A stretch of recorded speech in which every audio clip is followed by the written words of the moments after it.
So I figured out the issue with the shift light flickering.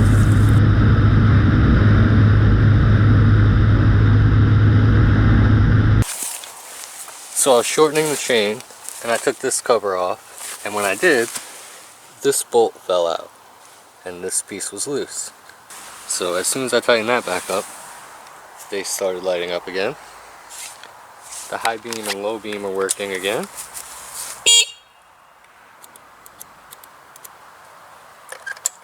So I think all the Tbr7's electrical issues are fixed.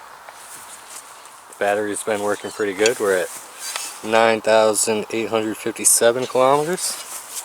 So if your gear indicator light is flickering, just go down here and check and make sure that bolt's tight. So I took this much out of my chain. I've got it back on and I know that it's going to fit, and the rear wheel will be somewhere in the middle. So I started out working on the chain, and then I was looking at the front sprocket, and then I decided to take this cover off. And that's what we're about to do now.